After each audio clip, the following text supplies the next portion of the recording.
Всем привет, с вами Сева Приходько, и сегодня у нас новинка линейки TP-Link Archer модель AX50. Производитель обещает нам здесь высокую скорость, большую зону покрытия, все это работает на Wi-Fi 6, и насколько хорошо это все работает, или может не очень хорошо, я расскажу в этом обзоре. Начнем с дизайна, потому что я такое вижу впервые. Здесь и перфорация, и матовое покрытие, и глянцевые вставки. И те, кто скажет, что дизайн в роутере не главное, я с вами соглашусь на 100%. Но, тем не менее, подход компании к дизайну — это прям нечто. Роутер только как бы своим внешним видом заявляет, насколько он вообще мощный, и тут батя. Я думаю, он легко впишется в любой интерьер, и если его там повесить на стену, и если его поставить на стол. Единственный момент, здесь почему-то нету резинок на ножках, и маршрутизатор может быть не сильно устойчив на гладких поверхностях, и к тому же все-таки глянец может быть марким и легко царапаться. Кстати, в комплектации роутера у нас, естественно, есть блок питания и есть небольшой Ethernet кабель. И кроме того, есть несколько бумажек, и я не советую их выбрасывать, потому что там есть действительно важные данные, но об этом немножко позже. На передней панели роутера у нас здесь разместилось 6 светодиодов. Как и в других моделях от TP-Link, их можно отключать через настройки в веб-интерфейсе или через мобильное приложение. И кроме того, сзади здесь есть отдельная клавиша, которой теперь мы тоже можем включать и отключать светодиоды. Почему круто все это настраивать через приложение? Потому что там мы можем выставить, чтобы индикаторы, например, не светились с 23 до 8 утра. То есть ночью они вас не отвлекают, и все здорово.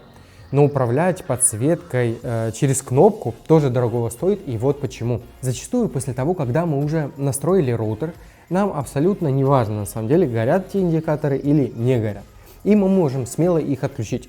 А знаете, когда они нужны? Когда с интернетом у нас что-то не так. Например, чтобы понять, в чем причина, это с провайдером дела плохие, с ноутбуком вашим, смартфоном или может с роутером чего. Тогда мы их можем снова включить, нажав всего одну клавишу. Такое простое решение, но мне оно почему-то очень зашло, и не понимаю, почему сделать было так раньше.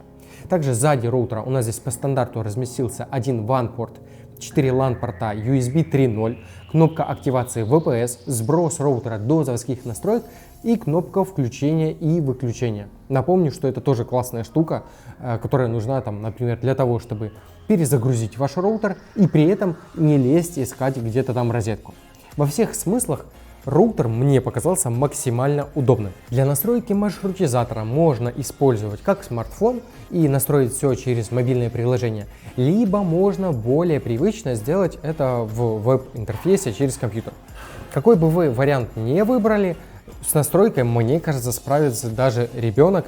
И в то же время различных всяких функций хватает и для продвинутых пользователей. Чтобы настроить все через приложение, нам необходимо вначале скачать его в нашем маркете. Мы либо ищем по названию TP-Link Teaser, либо мы можем сканировать QR-код вот в этой инструкции. Далее мы скачиваем и подключаем наше устройство, в данном случае маршрутизатор.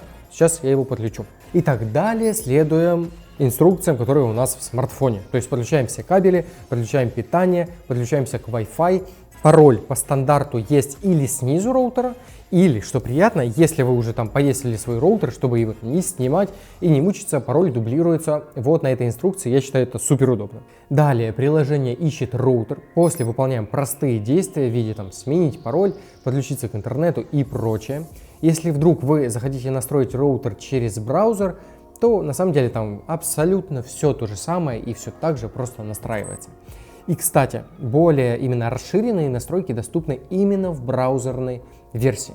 Приложение скорее для тех, кто, не хочет заморачиваться с настройкой, быстренько все сделать, повесить и забыть.